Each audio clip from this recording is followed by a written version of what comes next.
ஆராதனை செய்து உபவாசித்துக் கொண்டிருக்கும் போது சவுலையும் நான் அழைத்த ஊழியத்திற்காக அவளை பிரித்து விடுங்கள் என்று திருவலம் பற்றினார்.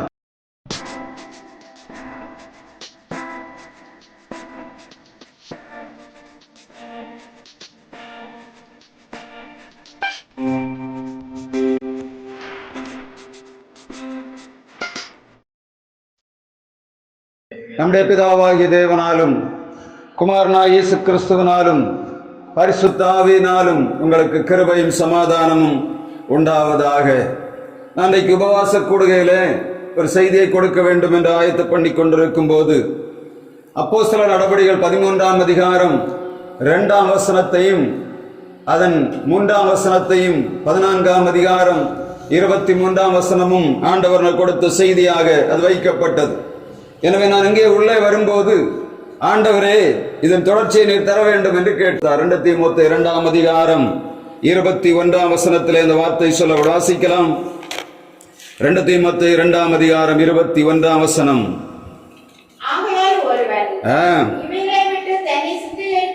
சுத்திகரித்துக் கொண்டால் அவன் பரிசுத்தமாக்கப்பட்டதும் எஜமானுக்கு உபயோகமானதும் எந்த நற்கிரியைக்கும் ஆயத்தமாக்கப்பட்டதுமான கனத்துக்குரிய பாத்திரமாயிருப்பான். கர்த்தருடைய வார்த்தை சொல்லுகிறது, ஒருவன் இவைகளை விட்டு தன்னை சுத்திகரித்துக் கொண்டால் அவன் பரிசுத்தமாக்கப்பட்டதும் எஜமான உபயோகமானதும் எந்த நற்கிரியைக்கும் ஆயத்தப்பட்டதுமான கனத்துக்குரிய பாத்திரமாயிருப்பான். ஒரு மனிதன் தன்னுடைய வாழ்வை சுத்திகரிக்கும்படியாக ஆண்டவர் கொடுத்திருக்கிற மிகப்பெரிய ஆயுதம் என்ன? உபவாசம். இதைத்தான் நாம் அப்போஸ்தலர் நடபடிகள் 13ஆம் அதிகாரம் 2ஆம் வசனத்திலே வாசிக்க முடியும். வாசிக்கலாம். அப்போஸ்தலர் நடபடிகள் ஆராதனை செய்து உபவாசித்துக் கொண்டிருக்கும் போது சவுலையும் நான் அழைத்த ஊழியத்திற்காக அவளை பிரித்து விடுங்கள் என்று திருவலம் பற்றினார். வசனம் சொல்லுகிறது, இவர்கள் உபவாசித்து ஜெபித்துக் கொண்டிருக்கும் போது பரிசுத்த ஆவியானவர் சொல்லுகிறார், பவுலையும் பர்னபாவையும் நான் ஏற்படுத்தி அழைத்த ஊழியத்துக்கு அவர்களை வேறு பிரித்து விடுங்கள் என்று சொல்லப்படுகிறது. அப்போஸ்தலர் 13ஆம் அதிகாரம் 1ஆம் வசனத்திலே அதனுடைய மூலத்தை நாம் பார்ப்போம் என்று சொன்ன அங்கே 13ஆம் அதிகாரம் 1ஆம் வசனத்திலே அந்தியோகியாவிலே பர்னபாவும் நீகர் எனப்பட்ட சிமியோனும் சிரேனே ஊரானாகிய லூகியும் காற்பங்கு தேசாதிபதியாகிய வளர்க்கப்பட்ட மனாயினும் சவுலும் தீர்க்கதரிசிகளாயும் போதகர்களாயும் இருந்தார்கள். சவுலுடைய சரித்திரத்தை எங்கே பார்க்கிறோம்? ஆண்டவர் தமஸ்குவிலே போகிற வழியிலே இந்த சவுலை சந்தித்து அவனுடைய கண்களிலே ஒரு பிரகாசத்தை உண்டாக்கி அவனை வேறுபிரித்து கொண்டு வந்ததுதான் முதல்ல பார்க்கிறோம். அப்படிதானே? ஆனால் இந்த அப்போஸ்தலர் 13ஆம் அதிகாரம் 1ஆம் வசனத்திலே சவுல் யார்? காற்பங்கு தேசாதிபதியாகிய ஏரோது உடனே கூட வளர்க்கப்பட்டவன். அப்படிதானே? சும்மா சாதாரணமான இல்ல, ஸ்காலர் மாத்திரம் இல்ல, அந்த ஏரோது ராஜாவுடைய அந்த ரோம காற்பங்கு தேசாதிபதியோடு கூட வளர்க்கப்பட்டவன் என்று சொல்லப்படும். ஒருவேளை அவன் அரண்மனை வாசம் போல வாழ்ந்திருக்கலாம், இல்லாவிட்டா படிக்கிற இடத்துல ஏரோது கூட படித்துக் கொண்டு வந்திருக்கலாம். ஏதோ ஒரு காரியம் இந்த சவுலுக்கும் ஏரோதுக்கும் இடையிலே காணப்படுகிறது. இப்ப நம்ம பார்த்தோம்னா வசனம் சொல்லுகிறது, உபவாசித்துக் கொண்டிருந்தது யாரு? யாரு? சவுல் உபவாசித்துக் கொண்டிருக்கிறான். யாரு? சாதாரண ஆள் இல்ல. வசனம் சொல்லுகிற காற்பங்கு தேசாதிபதி ஆகிய இந்த ஏரோது உடனே கூட வளர்க்கப்பட்டவன். இவனும் பர்னபாவும் அங்க வசனம் சொல்லுகிறது போதகர்களாகவும் தீர்க்கதரிசிகளாகவும் இருந்தார்கள். இதுல யாரு போதகர் யாரு தீர்க்கதரிசின்னு தெரியல. ஆனா வசனம் சொல்லுகிறது இவர்கள் போதகர்களாகவும் தீர்க்கதரிசிகளாகவும் அந்த அந்தியோகியா பட்டணத்தில் உள்ள சபையிலே இவர்கள் காணப்பட்டதாக வேதம் சொல்லுகிறது. நாம் கண்டுபிடிக்க வேண்டிய மிக முக்கியமான காரியம் என்னன்னா, ஆண்டவர் உபவாசத்தை மிகவும் மேன்மைப்படுத்துற நேரங்கள்ல நான் நினைச்சு பார்த்தேன், நம்ம என்ன உபவாசத்துல பெரிய அளவுல பழகினவன் இல்லை. ஏன்னா நம்ம எல்லா நேரமும் சாப்பாடெல்லாம் எப்படிதான் இருக்கும், உபவாச சாப்பாடு மாதிரி தான் இருக்கும். நம்ம சாப்பாடெல்லாம் பெருசாக இருக்காது. எப்போ ஆண்டவருக்கு தேவையே தரணும், தேவையில்லாம தரக்கூடாது. ஆனா இங்க வசனம் மிக தெளிவாக வேதத்துல அநேக காரியங்களை ஆண்டவர் சொல்லுகிறார். தம்முடைய பிள்ளைகள் எப்படி நடக்க வேண்டும், எப்படி வாழ வேண்டும், தங்களுடைய எதிர்காலங்களை எப்படி அவர் தீர்மானிக்க வேண்டும் என்பதை ஆண்டவர் வேதத்திலே வசனங்களை அங்கங்கே ஆண்டவர் கொடுக்கிறார். விசுவாசத்திலே வளர வேண்டும், ஜெபத்திலே வளர வேண்டும், ஐக்கியத்திலே வளர வேண்டும், அந்யோன்யத்திலே வளர வேண்டும், அப்பம் விற்குதலிலே வளர வேண்டும். இங்கே வசனம் மிக தெளிவாக சொல்லுகிறது, உபவாசத்திலும் வளரணும். அவள் உபவாசம் இருந்து ஜெபம் பண்ணினார்கள். அப்படிதானே? வேத ஊழியத்திற்கு பவுலையும் பர்னபாவை ஆண்டவர் வேறு பிரிக்கும் போது ஊழியத்திற்கு அவளை அழைக்கும் முன்பாக முதலாவது செய்து கொண்டிருந்த வேலை என்ன? வேலை என்ன? அவர்கள் உபவாசம் பண்ணி ஜபித்துக் கொண்டிருக்கிற நேரத்தில் கர்த்தருடைய வார்த்தை வருகிறது. பரிசுத்தாக ஒரு மனுஷத்துல வரும்போது அவன் பலனடைவான், அவன் சாட்சியாக வாழ்வான். அவன் யூதேயாவிலும் சமாரியாவிலும் பூமியின் கடைசி பரியந்தமும் ஆண்டவருக்கு சாட்சியமாக வாழணும்னா அவனுக்குள்ள பரிசுத்தாவி வேணும். இந்த பரிசுத்தாவியை பெற்றுக்கொள்ளும்படியா என்ன பண்ணுகிறாங்க? இவங்க உபவாசம் இருந்து ஜெபித்துக் கொண்டிருக்கிறார். இப்பொழுது ஆண்டவர் செய்ய வேண்டிய வேலை அங்க வருகிறது. வெளியே உள்ள மனுஷன் சொல்லல, அந்த கூட்டத்தில் இருந்த அந்த இடத்துல ஆவியானவர் சொல்லுகிறார், பவுலையும் பர்னபாவையும் நான் தெரிந்து கொண்ட ஊழியத்துக்கு அவர்களை வேறு பிரித்து விடுங்கள் என்று கர்த்தருடைய வார்த்தை சொல்லுகிறார். உபவாசம் இருந்து ஜெபிக்கும் போது கர்த்தருடைய வார்த்தை மிக தெளிவாக வரும். எந்த மனிதனிடத்தில் போய் நாம் ஆலோசனை கேட்க வேண்டும் என்று சொன்னாலும் அங்கிருந்து வருகிற ஆலோசனை நமக்கு சரியானதாக இருக்காது. ஒவ்வொரு மனிதனும் நாம் ஆலோசனைக்காக போகும்போது அவர்கள் தன்னுடைய கடந்த காலங்களை யோசித்து நமக்கு ஆலோசனை சொல்லுவார்கள். அவர் நடந்து வந்த பாதைகளை நினைத்து பார்த்து அதில் காணப்படுகிற கூடுதல் குறைவுகளை என்ன பண்ணுவாங்க? நமக்கு நேராக திருப்பி நமக்கு ஆலோசனை சொல்லுவார்கள். ஆனால் ஆவியானவர் சொல்லுகிறது அப்படி இல்லை. நேற்றைக்கு ஒரு காரியத்தை செய்யும்படியாக நமக்கு ஒரு வழியை திறந்து கொடுப்பார். அந்த வழியில் அதை செய்துவிட்டு வரும்போது அடுத்த நாள் அதே பிரச்சனைக்கு என்ன பண்ண முடியாது, அதே வழியை தெரிந்தெடுக்கவே முடியாது. நான் அந்த வாரத்தில் அதை அனுபவிச்சேன். நான் ஒரு காரியத்தை நிறைவேற்றும்படியாக காலையில் எழுந்து ஜெபம் பண்ண, ஆண்டவரை எனக்கு வழி திறக்கணும்னு அந்த வழியை நான் எதெல்லாம் செய்தனோ அவைகள் சரியா சக்சஸ் ஆச்சு. அதே சூழ்நிலை திரும்பவும் வருது இரண்டாவது. அப்போ போய் அதே வழியை எடுத்து கொண்டு போன என்ன நடக்குது? ஒன்றும் நடக்கல. அன்னைக்கு போனேன், நான் இன்னைக்கு அப்படி போனா இல்ல, நடக்காது. ஆண்டவர் ஒரு காரியத்தை தீர்மானம் பண்ணுகிறாருன்னா அவர் சொல்லுகிறதன்படி அவர் நியமித்த நேரத்தில் அந்த வழியில போனா அது நடக்கும். அதுக்கு பிறகு அந்த வழியிலேயாகும், அந்த இடமே இல்லை. இதுதான் மிக முக்கியமா நம்ம கவனிக்கணும். உபவாசம் ஜெபிக்கிறோம் ஒவ்வொரு வாரமும். இந்த வாரத்துக்கு தேவையான ஆலோசனை ஆண்டவர் தருகிறார், நம்மை பாதுகாக்கிறார், நம்மை நடத்துகிறார். அடுத்த வாரத்துக்கு இதுதான் தருவார்னு சொல்லக்கூடாது. அதான் பிரச்சனை. ஏன் வாரம் உபவாசம் இருக்கிறோம்? இந்த வாரம் உள்ள வழி அடுத்த வாரம் இல்லை. நான் திங்கக்கிழமை எடுத்துக்கொண்ட வழி எனக்கு வெள்ளிக்கிழமை அதே வழியை ஃபாலோ பண்ண முடியல. அதுல சக்சஸ் ஆனேன், இதுல ஃபெயிலியர் போக முடியாது, போகக்கூடாது. ஏன்னா ஆண்டவருடைய சமூகத்தில் உட்கார்ந்து, ஆண்டவரே இந்த வழி சரிதானா, நான் போறது சரிதானா, நான் தவறா போகிறேன், நான் சரியா போறேன் கேட்பதற்காகத்தான் என்ன பண்ணணும்? உபவாச கூடுகையில் ஆண்டவரோடு கூட வேண்டும் என்று கர்த்தருடைய வார்த்தை இந்த இடத்துல மிக தெளிவாக நமக்கு ஆலோசனை தருகிறது. தீர்க்கதரிசிகளாக இருந்தவர்கள் தான், அந்த இடத்துல ஊழியக்காரர்களாக இருந்தவர்கள் தான்.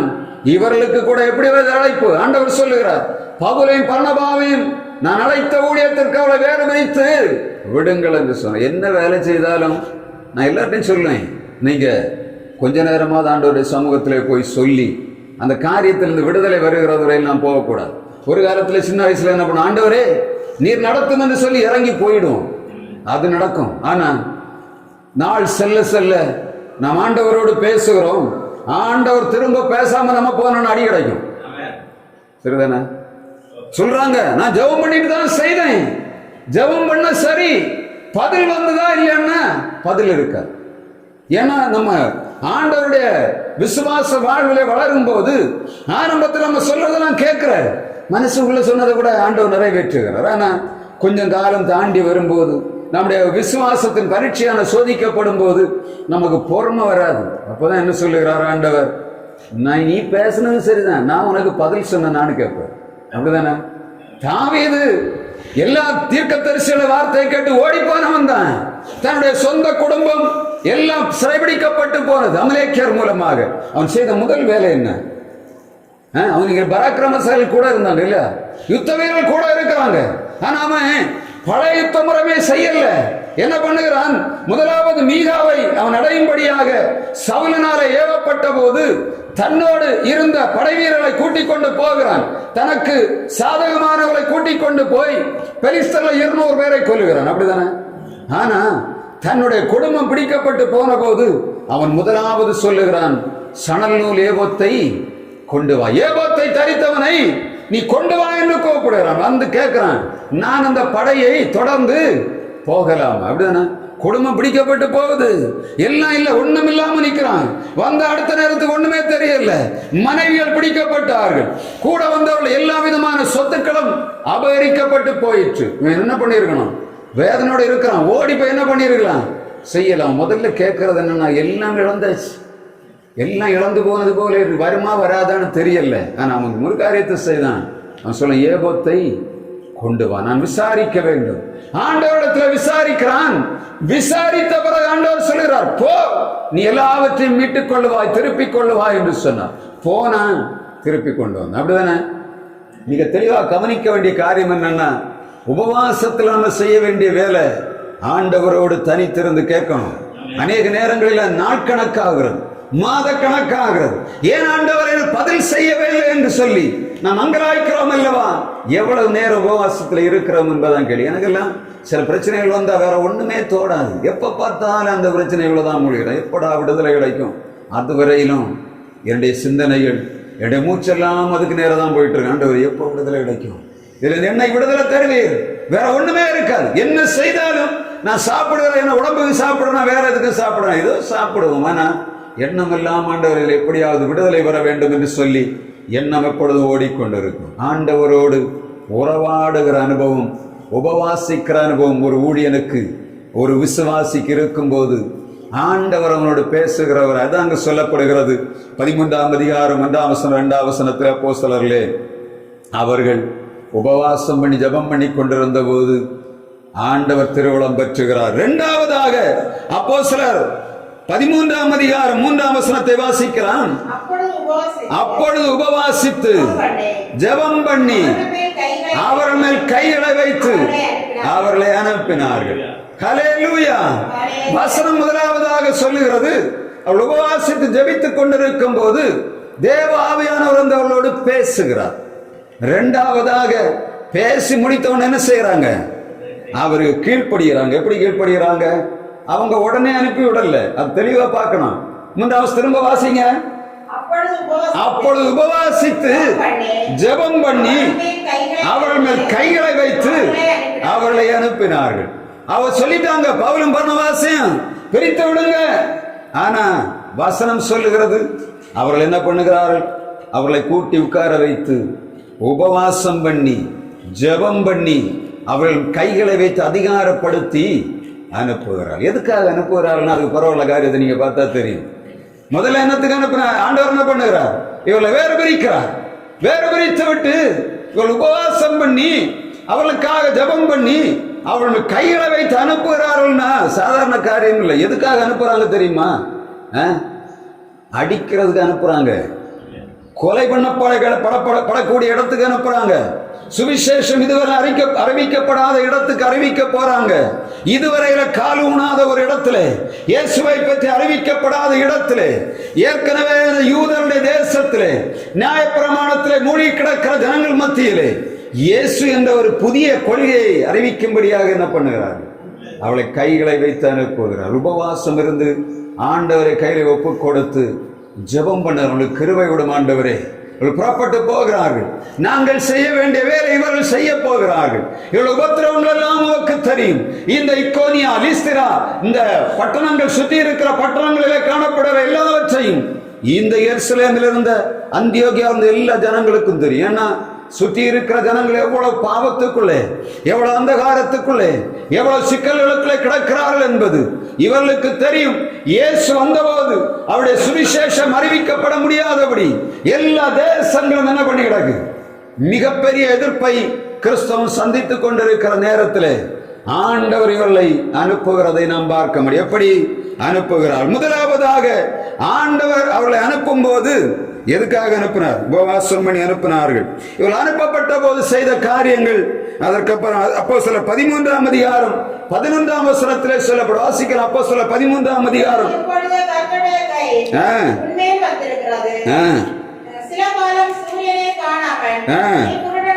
குருடனாய் இருப்பாய், விழுந்தது, அவன் தடுமாறி கையிலாக கொடுக்கிறவர்களை தேடினான். இங்கே வசனம் மிக தெளிவாக ஒரு காரியத்தை சொல்லுகிறது. பவுலிடத்தில் கொடுக்கப்பட்ட அதிகாரம், பவுலிடத்திலும் பர்னாபாவிடத்திலும் ஒரு அதிகாரம் கொடுக்கப்பட்டது. ஏன்? இவர்கள் உபவாசம் பண்ணி தங்கள் கைகளை அவர்கள் தலையின் மேல் வைத்தார்கள். சொன்னா தலையில கை வச்சா அப்படி நான் உன்னை அதிகாரப்படுத்துகிறேன். அதான் அதிகாரம். என்ன அதிகாரம்? இவர் புறப்பட்டு போகும்போது அங்கே காணப்படுகிற எல்லா மனிதர்கள் மேலும், அந்த சகல ஆவிகளின் மேலும், துஷ்ட மனிதர்கள் மேலும் இவர்கள் ஜெயிக்கும்படியான அதிகாரம் அவருடைய தலையிலே வைக்கப்படுகிறது. உபத்திரவம் என்ற முதலாவதாக நீங்க பார்த்தீங்கன்னா தெரியும். இந்த எலிமா என்று சொல்லக்கூடியவன், சர்கிய பவுல் என்று சொல்லக்கூடிய அதிபதி இவர்களை கூப்பிட்டு இவர்களோடு உபதேசத்தை கேட்கும்படியாக ஆவலுள்ளவனாக இருக்கிறான். ஆனால் அவனோடு கூட இருந்த மாயவித்தைக்காரனாகிய பரியேசு என்று சொல்லக்கூடியவன், அவன் கள்ள தீர்க்கதரிசியாக இருந்தான். 6ஆம் வசனம் 13ஆம் அதிகாரம் 6ஆம் வசனம் சொல்லுகிறது. அவர் பாப்போ பட்டணம் வரைக்கும் தீவை கடந்த போது பரியேசு எனும் பெயர் கொண்ட மாய வித்தைக்காரனும் கள்ள தீர்க்கதரிசியுமான ஒரு யூதனை கண்டார்கள். யாரு? கள்ள தீர்க்கதரிசி, யூதன். அப்படிதானே? என்ன பண்ணி கொண்டிருக்கிறான்? ஒரு அதிபதியோடு கூட இருந்து அவனை தவறான வழியிலே நடத்துகிறான். கள்ள தீர்க்கதரிசியாக இருக்கிறான். வசனம் மிக தெளிவாக சொல்லுகிறான். யூதன், கள்ள தீர்க்கதரிசி, இந்த சர்கியூ பவுல் என்று சொல்லக்கூடிய மனிதனோடு அவனோடு உட்கார்ந்து எல்லா ஐடியாவும் கொடுக்கிறவனா இருக்கு. நன்மை செய்கிறதா இருந்தாலும் சரி, தீமை செய்கிறதாக இருந்தாலும் சரி, எல்லா ஆலோசனை எங்களிடத்தில் வரும். இந்த பர்யேசு சொல்லக்கூடிய மாயவித்தைக்காரன் இந்த கள்ளத்தீர்க்கதரிசி வருகிற செய்தியானது அவனுடைய வாழ்விலே ஒரு நடைமுறை வாழ்க்கையை உருவாக்குறது. அந்த தேசத்துக்கு இந்த சர்கியூ பவுல் செய்யக்கூடிய எல்லா காரியம் எங்க இருந்து வருது? இந்த மாயவித்தை காரணத்திலிருந்து வருகிறது. அங்குதான் சொல்லப்படுகிற 10ஆம் வசனத்திலே பவுல் சொல்லுகிறான், எல்லா கபடம் நிறைந்தவனே, பேலியாளின் மகனே,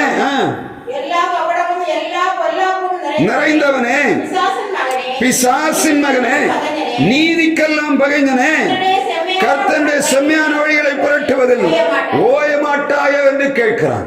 இப்பொழுது அந்த தேசத்தை அழைத்துக் கொண்டிருந்த ஒரு பொல்லாத மனிதனுடைய ஆலோசனை சர்கிய பவுலின் மூலமாக தேசத்திலே விதைக்கப்பட்டிருக்கிறது. தலைவர்களுக்கு ஆலோசனைக்காரர்களாக இருக்கிறவர்கள் நியாயமான ஆளா இருந்தானா எப்படி இருக்கு? அந்த தேசம் ஆசீர்வாதமாக இருக்கும். ஆனா தலைவனுக்கு கீழே இருந்து ஆலோசனை கொடுக்கிறவன் கள்ளனாக இருந்தாலும் பொய்யனாக இருந்தான் என்று சொன்ன அந்த தேசம் பாழ்பட்டு போகும். அதைத்தான் நீதிமொழி 29ஆம் அதிகாரம் 12ஆம் வசனம் சொல்லுகிறது. அதிபதியானவன் பொய்களுக்கு செவி கொடுத்தால் அவன் வேலைக்கார் ஊழியக்காரர்கள் என்ன பண்ணுவார்கள்? துன்மார்க்கர் ஆவார் என்று வேதம் சொல்லுகிறது. இங்கே சர்கியூ பவுலுக்கு ஒரு ஆலோசனைக்காரன் இருந்தான். யார்? மாயவித்தைக்காரன், பொல்லாத மனிதன், நீதியை புரட்டுகிறவன், எல்லா ஆண்டோட வழிகளுக்கும் எதிர்த்து நிற்கிற மனிதனை இந்த சர்கியூ பவுல் வைத்திருக்கிறான். இந்த சர்கியூ பவுல் மூலமாக இவன் கேட்கக்கூடிய ஆலோசனை அந்த இடத்துல காணப்பட்டபடியினாலே ஆண்டவரை ஏற்றுக்கொள்ள ஜனமில்லாத மனசில்லாத ஜனங்கள் பெருகி போனார்கள். இப்பொழுது பவுலும் பர்னபாசும் வருகிறார்கள். அந்த தேசத்திலே ஆண்டவராகிய இயேசு கிறிஸ்துவின் சுவிசேஷம் ஒளி வீச வேண்டும் என்று சொல்லக்கூடிய ஆவலோடு இந்த சர்கியூ பவுலத்திலே வருகிறான். ஆனால் சர்கியூ பவுல் என்ன பண்ணுகிறான்? அவன் பக்கத்திலே சந்திக்க முடியாதபடி இந்த பர்யேசு என்று சொல்லக்கூடிய மாயவித்தைக்காரன் தடை பண்ணி அவளுக்கு எதிர்த்து நிற்கிறதை கர்த்தருடைய வார்த்தை சொல்லுது. இங்கே கர்த்தருடைய அதிகாரம் வேலை செய்கிறதை பார்க்க முடியும். உபவாசம் இருந்து அனுப்பப்பட்ட பவுலுக்கு மேலும் பர்னபாசின் மேலும் அனுப்பப்பட்ட அதிகாரம் உள்ள வார்த்தையானது அது கிரியை செய்கிறது. இப்பொழுது இதற்கு முன்பாக பவுல் அற்புதம் செய்தானா என்பது கேள்வி அல்ல. இங்கே சொல்லுகிறான், எல்லா கபடம் நிறைந்தவனே, நீ சூரியனை காணாதபடிக்கு குருடனாயிருப்பாய் கொஞ்ச காலம். இங்கே சர்கியூபவர் அதிகாரி, இவனுக்கு அதிக கீழே இருக்கிற மனிதன் அவன் சொல்லுகிறதாய் கேட்க வேண்டும். இப்ப இந்த தேசம் ரட்சிக்கப்பட வேண்டும் என்பது ஆண்டோடைய சுத்தம். அவருடைய சுவிசேஷம் அறிவிக்கப்பட வேண்டும் என்பது ஆண்டோடைய சித்தமாக இருந்தபடியினாலே இங்கே அந்த அதிகாரம் கிரியை செய்யறத பார்க்க முடியும். அப்படிதானே? அவன் சொல்லுகிறான். இங்க பாருங்க எப்படி இருக்கு, யோசிச்சு பாருங்க. வந்து நிக்கிறான், வந்து சொல்ல, நீ குருடனா போவ. உடனடியாக குருடனா? அப்படிதானே? குருடன் நாவாய் என்று சொன்ன உடனே இந்த சர்கியூபவுல் பார்க்கிறான். ஐயோ, நம்ம கூட இருந்தவன் கண்ணு தெரியாம கைலாக கொடுக்கக்கூடிய நிலைமைக்கு மாறிப்பான். இப்ப எப்படி இருந்திருக்கும்? பயம் வந்துச்சு. என்ன பண்ணணும்? சுவிசேஷத்துக்கு எதிர்த்து நிற்க முடியாது. அவன் பெரிய அதிகாரி தான். இவர்கள் செய்த அந்த அதிகாரத்தை, இவர்கள் அதிகாரம் பயன்பட்ட அந்த இடத்துல கிரியை செய்து ஆரம்பித்த உடனே என்ன நடக்குது? இவர்கள் இந்த சர்கியூபவுல் பார்க்கிறான். இனிமேல் என்ன பண்ணணும்? இனிமேல் இவனுடைய வார்த்தைக்கு செவி கொடுத்துத்தான் ஆகணும். இப்பொழுது அவருடைய வார்த்தைக்கு செவி கொடுக்கிறான். அந்த வார்த்தையை கேட்கிறான். கேட்கும் போது என்ன நடக்கிறது? அந்த இடத்துல சுவிசேஷம் விதைக்கப்படுகிறது. இப்பொழுது அப்படி வசனம் சொல்ல, அப்பொழுது அதிபதி சம்பவித்ததை கண்டு கர்த்தருடைய உபதேசத்தை குறித்து ஆச்சரியப்பட்டு விசுவாசித்தான் என்று வேதம் சொல்லுகிறது. இவனை சார்ந்தவர்கள் அநேகர் அங்கே வருகிறார்கள். அந்த தேசத்திலே சுவிசேஷம் அறிவிக்கப்படுகிறது. இரண்டாவதாக உபவாசம் பண்ணி கைகளை வைத்து அனுப்பினபடியினாலே அப்போஸ்தலர் 14ஆம் அதிகாரம் 10ஆம் வசனத்திலே ஒரு காரியம் சொல்லப்படுகிறது. வாசிக்கலாம். அப்போஸ்தலர் 14:10. நீ எழுந்து காலூன்றி நிமிர்ந்து நின்று என்று உரத்த சத்தத்தோட சொன்னான். அவன் குதித்தெழுந்து நடந்தான். லீஸ்திராவிலே ஒரு தாயின் வயிற்றிலிருந்து சப்பானியாய் பிறந்த மனிதனுக்கு கர்த்தருடைய அதிகாரமுள்ள வார்த்தை கிரியை செய்கிறது. முதலாவதாக சுவிசேஷக்கு எதிர்த்து நின்ற இந்த எலிமாவின் அந்த பரியசன் சொல்லக்கூடிய மாயவித்தைக்காரன் மேலே கர்த்தருடைய அதிகாரம் வெளிப்பட்டது. இங்கே லீஸ்திராவிலே பிறவி சப்பானியாயிருந்த மனிதன் மேலே கர்த்தருடைய அதிசயம் நடைபெறுகிறதை பார்க்க முடியும். அவன் குதித்து எழுந்து நடக்கிறான். விளைவு என்ன? கர்த்தருடைய வார்த்தை சொல்லுகிறது, அந்த இடத்திலே சுவிசேஷம் அறிவிக்கப்படும்படியான வாய்ப்பு உருவாகிறது. கர்த்தருடைய பிள்ளைகள் உபவாசம் இருந்து ஜெபித்து ஒரு மனிதனை அனுப்பும் போது அங்கே அதிகாரம் கிரியை செய்யும். ஒரு மனிதனுக்கு அவனுக்கு அதிகாரத்தை கொடுத்து உபவாசம் இருந்து அனுப்பும் போது கர்த்தருடைய அதிகாரம் வெளிப்படும். அவருடைய அற்புதம் நடைபெறுகிறதை நாம் இங்கே பார்க்க முடியும்.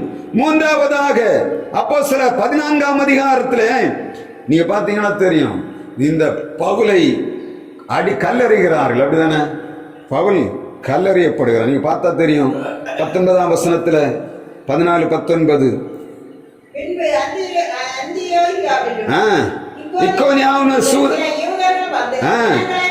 ஜனங்களுக்கு போதனை செய்து பவுலை கல்லறிந்து அவன் மரித்து போனான் என்று எண்ணி அவனை பட்டணத்துக்கு வெளியே இழுத்துக் கொண்டு போனார்கள். ஆண்டவரால் அனுப்பப்பட்ட மனிதன், அதிகாரம் பெற்ற மனிதன், ஆண்டவருடைய சேவை செய்யும்படியாய் வந்த மனிதன் யார் செய்தார்?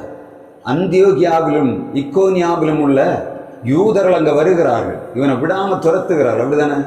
இங்க வந்து அந்த ஜனங்களோடு, தேவ பக்தி உள்ள மனிதர்களோடும் அந்த பட்டணத்தின் அதிபதியோடும் பேசுகிறார்கள். பவுலுக்கு விரோதமாக எழும்புகிறார்கள். எழும்பி என்ன நடக்கிறது? அவனை சாகும்படியாக கல்லறிந்தார்கள். அப்படிதானே? எப்படி இருக்கும்? ஆண்டவர் பார்த்துட்டு இருந்திருப்பாரா? கொஞ்சம் யோசித்து பார்த்தா பயங்கர சங்கடமா இருக்கும். ஏன்னா ஆண்டவர் தான் சொன்னார். எப்படி? பவுலையும் பர்னபாவையும் நான் அழைத்த ஊழியத்துக்கு வேறு பிரித்து விடுங்கள். இவர்கள் அது என்ன பண்ணார்? அந்த காரியத்தை அப்படியே செய்தாங்க. இப்ப என்ன நடக்குது? நினைத்தது மாதிரி சுதந்திரமான ஊழியம் அங்கு அவனுக்கு கிடைக்கல. என்ன பண்ணுகிறார்கள்? எதிர்த்து வருகிறார்கள். அது மாத்திரமல்ல, அவன் மேல கல்லறிகிறார். வசனம் தெளிவாக சொல்கிறது, அவன் செத்து போனான் என்று. எப்படி? அவனை விட்டு போனார்கள், பட்டணத்துக்கு வெளியே இழுத்து கொண்டு போனார். அடிச்சு கல்லெடுத்து எறிஞ்சு, நீ யோசித்து பாருங்க, ரத்தம் பாஞ்சிருக்குமான்னு தெரியல. பாஞ்சிருக்கும் இல்ல? கல்லெடுத்து எறிஞ்சா என்ன ஆகும்? எல்லாம் கைகாலெல்லாம் உடஞ்சிருக்கும். ஆனா வசனம் சொல்லுகிறது, செத்து போனான் பட்டணத்துக்கு வெளியே. எப்படி போனாங்க? இழுத்துட்டு போனாங்க. எப்படி? தரையில போட்டு இந்த நாயை அடிச்சு இழுத்துட்டு போற மாதிரி இழுத்துட்டு போயிருக்கேன். அப்படிதானே? கொஞ்சம் யோசித்து பாருங்க. ஒரு தேவனால் அழைக்கப்பட்ட ஊழியன், ஆண்டவரால் வேறு பிரிக்கப்பட்டு அனுப்பப்பட்ட மனிதனுக்கு விரோதமாக உபத்திரம் உண்டா இல்லையா?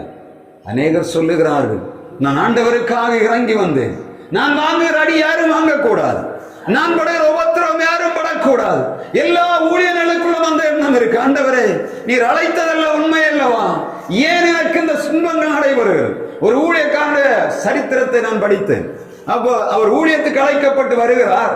வரும்போது ஒரு இடத்துல 1800 பேர் இருக்கக்கூடிய ஒரு ஆலயம் அவருக்கு கொடுக்கப்பட்டது. நல்ல ஊழியம் செய்து கொண்டிருக்கிறார். நல்ல உற்சாகமாக கணவன் மனைவியாக ஊழியம் செய்து கொண்டிருக்கிறார். திடீரென்று ஒரு நாள் ஆராதனை முடித்து வந்த உடனே ஒரு ஆடிபிள் வாய்ஸ் ஒரு சத்தம் வருது, நீ சென்னைக்கு புறப்பட்டு போ. வேற எதுவுமே இல்லை. அந்த காலத்தில் எப்படி 1945 அந்த காலகட்டங்கள்ல ஒண்ணுமே இல்லை, போன் ஒன்றும் கிடையாது. ஆண்டோடைய வார்த்தை ஒரு வருது. உட்கார்ந்து வந்த உடனே இவர் ஆராதனை முடிச்சுட்டு வந்து எல்லாம் பேக் பண்றாரு. எங்க போறதுக்கு? ஆண்டோடைய வார்த்தை வருது, சென்னைக்கு போ. இருக்கிறாங்க கோயம்புத்தூர்ல இருக்கார். அப்போ சென்னையில இன்னொரு இடத்துல இன்னொரு ஊழியர் அங்க ஊழியம் செய்துட்டு இருக்கு. அங்க ஆத்துமாக்கள் ஒன்றும் இல்லை. அந்த ஆளுக்கு ஆண்டவர் பேசுறான், நீ எங்க போ? கோயம்புத்தூர் போ. இவருக்கு என்ன எங்க இருந்து வாய்ஸ் வருது, நீ சென்னைக்கு போ. எப்படி? சாதாரண காரியம் இல்லை, நடந்த கதை. நம்ம பேசுறதுனா வரலாறு ஹிஸ்டரியோ வேற எதுவும் பேசல, நடந்த கதை. 2 மனிதர வாய் மூலமா எழுதப்பட்டிருக்கு.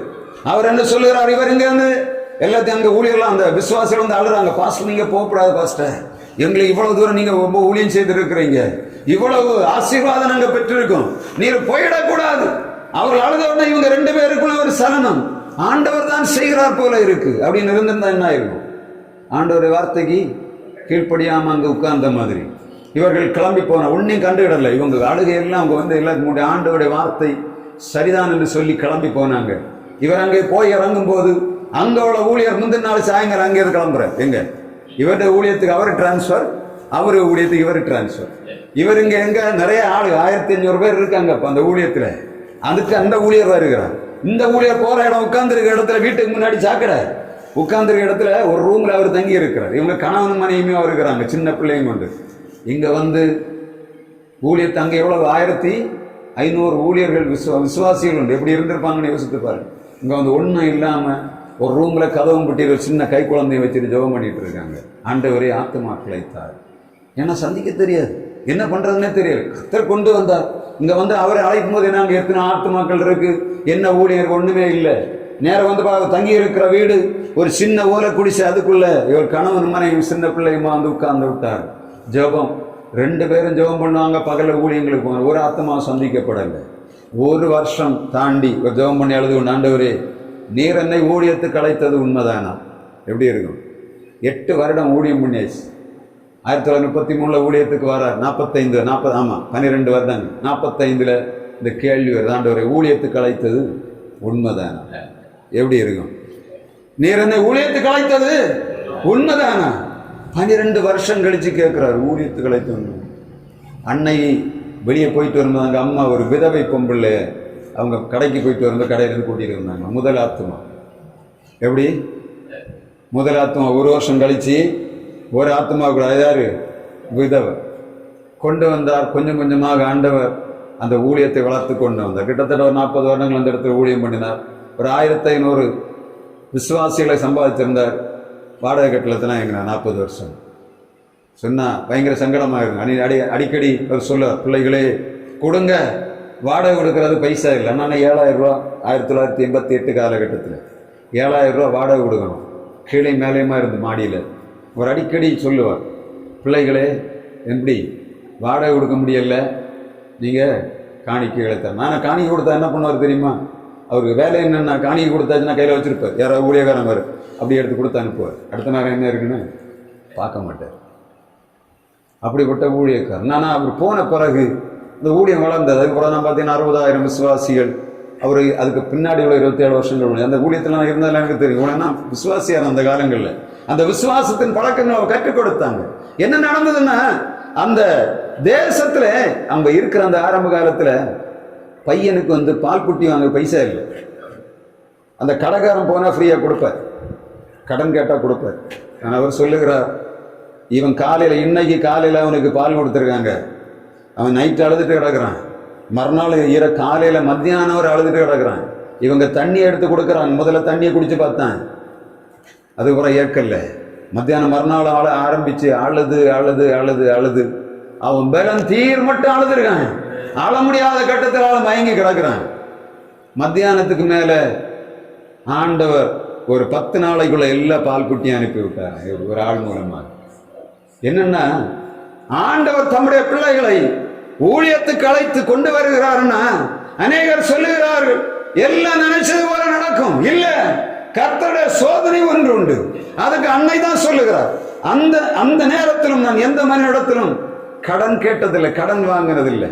அந்த ஊழியத்தை செய்தேன், இன்றைக்கு ஏராளமாக ஆசீர்வதிக்கப்பட்டேன். அதுக்கு அந்த ஒரு நாள் தான் ஆளுதான்.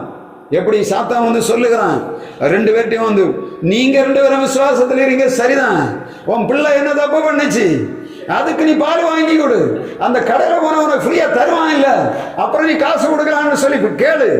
சர்ச்சு நேர எதிரில் கடை.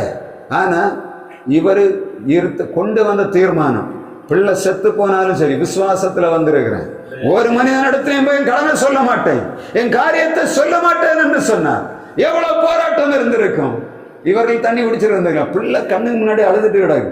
எந்த தாய் தகப்பனுக்கு முடியும்? எப்படி இருக்கும்? விசுவாசத்தின் போராட்டம், சோதனை என்பது சாதாரணமானதில்லை. ஆண்டவரால் அழைக்கப்பட்டு வேறு பிரிக்கப்பட்ட ஜனங்களுக்கு என்ன இருக்கு? உபத்திரவம் உண்டு. உபத்திரவத்தில் நிற்கும் போது ஆண்டவர் எல்லை இல்லாத ஆசீர்வாதத்தை கொடுக்கிறவராக இருக்கிறார். அதுக்கு பின்பு நீங்க பாத்தீங்கன்னா அது உலகம் முழுவதும் மிகவும் பிரபலமாக பேசப்பட்ட ஒரு ஊழியமாக உருவாக்கப்பட்டது. எந்த ஆள் ஒரு பேரை சொன்னாலும் சரி, is a man of prayer, is a warrior of prayer என்று சொல்லுவார். அவரை போல ஜெப வீரன் உலகத்துல ஒருவனும் எழும்பவில்லை அப்படின்னு சொல்லுவார். எந்த ஊழியக்காரன போனாலும் சரி, அவருக்கு பேரை சொன்னோன்னு சொல்லுவாங்க, is a man of prayer. அவர் ஜெபத்திலே அவர் வல்லமை வருந்தினவராய் ஜெப வீரனாக காணப்பட்டார் என்பதை கிறிஸ்தவ உலகம் முழுவதும் பறைசாற்றினது. எந்த நாட்டில் போனாலும் சரி அவருக்கு பேரை சொன்னார். பள்ளி அடிகாரர் தான். ஆனா அவரை பார்த்தா என்ன சொல்லுவாங்க? ஜெப வீரன், ஊழியத்திலே நின்றவர். பெரிய காரியங்கள் அந்த சபையிலிருந்து வந்தவங்க ஏராளமானவர்கள் உலகம் முழுவதும் பறந்து சுவிசேஷத்தின் வார்த்தைகளை விதைத்துக் கொண்டு எல்லா நாடுகளிலும் அங்கிருந்து போன ஜனங்கள் இன்றைக்கு ஊழியங்கள் செய்தாலும் சரி, அவர்கள் வேறுபட்டவர்களாக வாழ்ந்து கொண்டிருக்கிறார்கள். கர்த்தருடைய வார்த்தை மிக தெளிவாக சொல்லுகிறது. உபவாசம் பண்ணி கைகளை வைத்து அனுப்பப்பட்ட பவுல் மூலமாக, பர்னபாவின் மூலமாக ஏராளம் அதிசயங்கள் நடந்தது. ஆனால் அவர்களும் என்ன பண்ணினார்கள்? சோதிக்கப்பட்டார், உபத்திரவப்பட்டார் என்பதை நாம் பார்க்கிறோம். நடந்தது என்ன? உலகம் நினைத்தது இவர்கள் செத்து போனார்கள். இவன் பவுல் என்னாச்சு? கல்லறிஞ்சு செத்து போனான்னு சொல்லக்கூடிய நேரத்தில் வசனம் சொல்லுகிறது, சீஷர்களுக்கு முன்பாக அவன் எழுந்து நடந்து பட்டணத்துக்குள் பிரவேசித்தான், சுவிசேஷத்தை அறிவித்தான். அப்படிதானே? கர்த்தருடைய வார்த்தை நீங்க தெளிவா பாருங்க. எல்லாம் முடிந்து போயிடுச்சு, இனிமேல் ஒண்ணுமில்லை, நம்பிக்கை இல்லை. இவன் செத்து போனான் என்று சொன்ன நேரத்தில் கர்த்தருடைய ஆவியானவனை எழுப்பி திரும்ப உயிர்ப்பித்து தன்னுடைய ராஜ்யத்துக்கு நேராக திரும்ப வந்த இடங்க அந்தியோகியாவுக்கு போகிறான். ஆனா செய்த வேலை என்ன தெரியுமா? ஆண்டவருடைய வார்த்தை சொல்லுகிறது. அப்போஸ்தலர் 14ஆம் அதிகாரம் 23ஆம் வசனத்திலே அந்தந்த சபைகளில் அவர்களுக்கு மூப்பரை ஏற்படுத்தி வைத்து உபவாசித்து ஜெபம் பண்ணி அவர்கள் விசுவாசித்து ஒப்புவித்தார்கள். இங்கேயும் ஒரு காரியம் செய்கிறாங்க. முதல்ல உபவாசம் இருந்து ஜெபம் பண்ணினார்கள், ஆண்டவருடைய அழைப்பை பெற்றார்கள். உபவாசம் இருந்து ஜெபித்தார்கள், அதிசயங்களை செய்தார்கள், அந்த அதிகாரத்தை பயன்படுத்தினார்கள், உபத்திரவங்களை பொறுமையாக சகித்தார்கள், கர்த்தருக்கு சாட்சியாக நின்று சுவிசேஷத்தை அறிவித்தார். 13ஆம் அதிகாரம் 10ஆம் வசனத்துக்கு அப்புறம் நீங்க பார்த்தீங்கன்னா தெரியும். இந்த எப்பொழுது எலிமா குருடனாக்கப்பட்டானோ, அந்த பரியேசு என்று சொல்லக்கூடியவன் எப்பொழுது குருடனாக்கப்பட்டானோ அதற்கு பிறகு சுவிசேஷம் வருது. எப்படி? பவுல் அப்போஸ்தலன் எல்லாவற்றையும் சொல்லுகிறார்.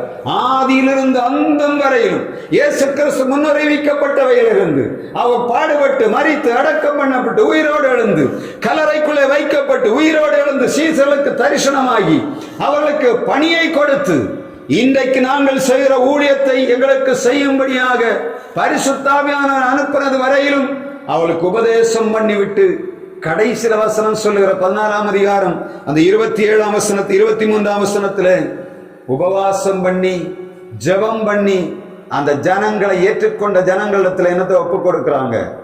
வாசிங்க ஒரு தடவை கூட 14:23. அல்லாமலும் அந்தந்த சபைகளில் அவர்களுக்கு மூப்பர்களை ஏற்படுத்தி வைத்து உபவாசித்து ஜெபம் பண்ணி கர்த்தருக்கு அவர்களை ஒப்புவித்தார்கள். அல்லாமல் அந்த சபையிலே அவளுக்கு மூப்பர்களை ஏற்படுத்தி 22ஆம் வசனம் சொல்லுகிறது, சீடர்களின் மனதை திடப்படுத்தினார்கள், நிலைத்திருக்கும்படி அவளுக்கு புத்தி சொன்னார்கள். தேவனுடைய ராஜ்யத்தில் பிரவேசிக்க வேண்டும் என்று சொல்லி அவர்களுக்கு கட்டளை கொடுத்து அவள் உபதேசம் பண்ணுகிறார்கள், சீஷர்களை திடப்படுத்துகிறார்கள். உலகத்தில் உங்க உபத்திரம் உண்டு, திடன்பட நான் உலகத்தை ஜெயித்தேன் என்று சொன்னா இவர் கண்ணால பார்த்து கொண்டிருக்கிறார்கள். பவுலும் பர்னபாவுடைய உபத்திரவங்கள் எல்லாவற்றையும் இந்த ஜனங்கள் பார்த்து கொண்டிருக்கிறார்கள். இப்பொழுது சொல்லுகிற உபத்திரவங்கள் உண்டு, திடனாயிருங்கள். ஒரு நாள் என்னத்தை இந்த உபத்திரவங்கள் மத்தியில் மூலமாகத்தான் என்ன செய்யணும், தேவனுடைய ராஜ்யத்தை சுதந்திரிக்க வேண்டும் என்று சொல்லி அவளுக்கு புத்தி சொன்னது மாத்திரமல்ல, அவள் உபவாசம் இருந்து ஜெபம் பண்ணி இந்த பொறுப்பை அந்த ஜனங்களிடத்தில் மூப்பருடைய கையிலே ஒப்பு கொடுக்கல. அப்படிதானே ஆண்டவர் முதலாவது அழைக்கிறார், வேறு பிரிக்கப்பட்டு போகிறார்கள். தங்கள் பணி அந்த இடத்துல நிறைவு பெற்றவுடனே மூப்பர்களை ஏற்படுத்தி அவளை அதிகாரப்படுத்தி ஆண்டவருடைய கையில் அவளை ஒப்பு கொடுத்தாள். அப்படிதானே சும்மா விதைச்சு விட்டுட்டு போகல. அநேக நேரங்களில் அநேகர் என்ன பண்ணுகிறார்கள்னா இதை விதைக்கிறார்கள், அதுக்கப்புறம் என்ன பண்ணுகிறார், அறுவடையை அவர்கள் தான் செய்கிறார். நீங்க கவனமா பார்த்தா தெரியும், இன்றைக்குள்ள சுவிசேஷகர் என்று சொல்லுகிறவர்கள் ஆண்டவர் அனுப்பி விடுகிறார், போகிறார்கள், சுவிசேஷத்தை அறிவித்து விட்டு அங்க ஒரு கொக்கிய போட்டு விட்டு இது வருது. அப்படிதானே ஒரு சூண்டை அங்க போட்டு வச்சிருக்கணும், இறைய போட்டு. ஏன்னா இவங்க விதைச்சதெல்லாம் எங்க போனோம், அங்க வரணும் அறுவடைக்கு நேரம். இங்க அவங்க அதை செய்யல, என்ன பண்ணாங்க, தங்களை ஒப்புவித்துக் கொண்ட ஆண்டவருக்கு அவளை உபவாசம் பண்ணி மூப்பருடைய கையிலே அந்த ஜனங்களை என்ன பண்ண காவலுக்கு ஒப்பு கொடுத்து விட்டு வருகிறார். உபவாசம் இருந்து சொன்னா எப்படி செய்யணும், ஆண்டவரிடத்துல உபவாசம் இருக்கிறவன என்னத்தை சும்மா விளையாட்டு இல்லை. அப்படிதானே உபவாசம் இருக்கும்போது நமக்கு உணர்வு வேணும், ஆண்டவர் நம்மோடு பேசுகிறார். அடுத்து இந்த உபவாசம் ஒழுங்காக இருந்து நம்ம ஆண்டவர் நம்மோடு பேசுகிறாருன்னா அவர் எல்லாவற்றையும் தர அதிகாரத்தை தனி நேரங்களில் நம்ம சோர்ந்து போவோம். என்ன ஆண்டவரே, எல்லாருக்கும் நடக்கிற பிரச்சனை நமக்கும் வரும். சாத்தான் வந்து மிரட்டிட்டு நிற்பான், என்னடா பண்றதுன்னு தெரியாது, எல்லா விதத்திலும் சூழ்ந்து கொள்ளுவார், என்ன பண்ணுகிறோம்னே தெரியாது, திரும்ப முடியாது. ஏன்னா சுவிசேஷம் தான் அறிவிச்சிருக்கோம், உன்னையை விதைத்திருக்கிறோம், நியாயமாய் நடக்கிறோம், நீதியாய் நடக்கிறோம். ஆனா சுற்றி எப்படி இருக்கும், சுத்தி இருக்க ஆளு யாரா இருப்பான், பொய்யனா இருப்பான், அயோக்கியனா இருப்பான், துன்மார்க்கனா இருப்பான். அவனுக்கு நம்ம செய்யறபடி பிடிக்கவே பிடிக்காது. அப்ப என்ன பண்ணுவோம், நம்மளை சூழ்ந்து கொள்வார், எப்படா சமயம் கிடைக்கும், இவனை காலி பண்ணிடலான்னு பார்த்துட்டே இருப்பாங்க. நல்ல நேரம் கிடைக்கும் என்ன பண்ணுவாங்க, வெட்டத்தி எடுக்கிறது ரெடியா இருப்பாங்க. அது என்ன பண்ணும், இந்த உபவாசத்துல நம்ம பார்க்கணும், என்ன ஆண்டவரே இந்த சூழ்நிலைகளெல்லாம் வரும், ஆனா உபவாசத்துல இருந்து நம்ம பலப்படும் போது பரிசுத்தாவியா நமக்குள்ளே ஊற்றப்படுவார். அப்பொழுது இவளை ஜெயிக்கும்படியான வல்லமை ஆண்டவர் நமக்கு தருவார். அது மாத்திரமல்ல, நம்ம ஜெபம் பண்ணுகிற இடங்களில் நிறைய செய்யணும். நம்ம என்ன பண்ணுகிறோம், அதை செய்கிறது இல்லை. அந்தந்த இடங்களில் ஒரு ஆளை வைத்து அவைகளை சேர்த்து ஆண்டவருடைய ராஜ்யத்துக்கு நேராக கொண்டு வரணும். நம்முடைய உபதேசங்கள் நம்முடைய சுவிசேஷமான அறிவிக்கப்படுகிறது, ஆனால் அறுவடை மாத்திரம் காண முடியவில்லை. ஏன்னா நம்ம எந்தெந்த இடங்களில் ஸ்தானாதிபதிகளை உருவாக்கவில்லை. ஸ்தானாதிபதிகளை உருவாக்கணும், அதான் ஆண்டவர் நமக்கு தந்திருக்கிற வேலை. கிடைக்கிற எல்லா இடத்துலையும் இந்த சுவிசேஷம் அறிவிக்கப்பட்டு விட்டு அது பரம்புகிறதா என்று பார்க்கணும். அதுக்கு மிக முக்கியமான காரணம், நேற்றைக்கு சாயங்காலத்தில் ஒரு கடையில் போய் டீ சாப்பிட போயிருந்தேன். டீ சாப்பிட போகும்போது வார வழி ராத்திரி ஒரு லேட்டாக அதில் சாப்பிட்றோம் அப்படின்னு நான் அவருமா உட்கார்ந்துருந்தேன். அதில் கல்லால் ஒரு ஆள் உட்கார்ந்துருக்கு. இங்கே டீ அங்கே உள்ள ஆட்கள் 5-6 பேர் நிற்கிறாங்க, ஆட்கள் உட்கார்ந்துருக்காங்க, சாப்பிட்டுட்டே இருக்கிறாங்க. ஒரு தடவை கொண்டு வச்சா என்ன பண்ணுறாங்க, திரும்ப வந்து ஒரு ஆளுக்கு தண்ணி வேணும், சுடு தண்ணி வேணும், அவர் கேட்டுட்டு இருக்க தண்ணி தரணும், சாப்பிட்டுட்டு இருக்கு, தண்ணி கேட்டோம் தண்ணி தரலாம். அவன் வச்சுட்டு என்ன பண்ணுறான், வேற வேலை பார்த்துட்டு இருக்கேன். கல்லால் இருக்க ஆள் என்ன பண்ணியிருக்காரு, எப்படி பார்த்துட்டு இருக்கு. நல்ல மனுஷன் என்ன பண்ணணும், எழும்பி வந்து என்ன பண்ணணும், பார்த்துட்டு இருக்கணும். கல்லால வந்து பார்க்கறான்னு என்ன அர்த்தம், அவன் எதுக்கு அங்கே உட்கார வச்சிருக்கு, அங்கே ஜனங்களுக்கு என்ன தேவை இருக்குன்னு பார்க்கணும். பார்த்தா தான் என்ன ஆகும், அவன் தலை தூக்குறான், அவன் விக்கிட்டு இருக்கான சாகுறான்னு பார்க்காம இவன் அந்த கல்லா விட்டு வேற இங்கே போய் உட்காந்துருக்கு, நின்றுட்டு இருக்கு. எப்படி இருக்கும், நல்லா ஆரம்பிக்கும், நல்லா தான் இருந்து பார்த்தா சூப்பராக இருந்து, இது நல்லா வரும்னு நினைச்சு போய் பார்த்தா எல்லாம் தூசி அடைஞ்சு கிடக்கு. எப்படி இருக்கும், எப்படி இருக்கும்.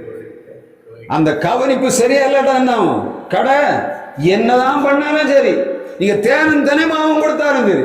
ஒரு தடவை போன நேரத்தையே அவர் சொன்னார், இனிமேல் இந்த கடையில கால் வைக்க மாட்டேன். 2 நாள் சாப்பிட்றேன். இதுக்கு முன்னாடி ஒரு நாள் சாப்பிட்டேன் மாறவழி, அந்த இடத்துல கொஞ்சம் ஓப்பன் ஸ்பேஸா இருக்கு, நல்லா இருக்கு, உட்காந்து சாப்பிட கொஞ்சம் இதாக இருக்கு. நேற்றை பார்த்து அந்த ஆளுக்கு இதெல்லாம் பார்த்தோன்னா இனிமேல் அந்த கடைக்கு போக மாட்டேன். எப்படி இருக்கு? நம்ம என்ன செய்யறோம்?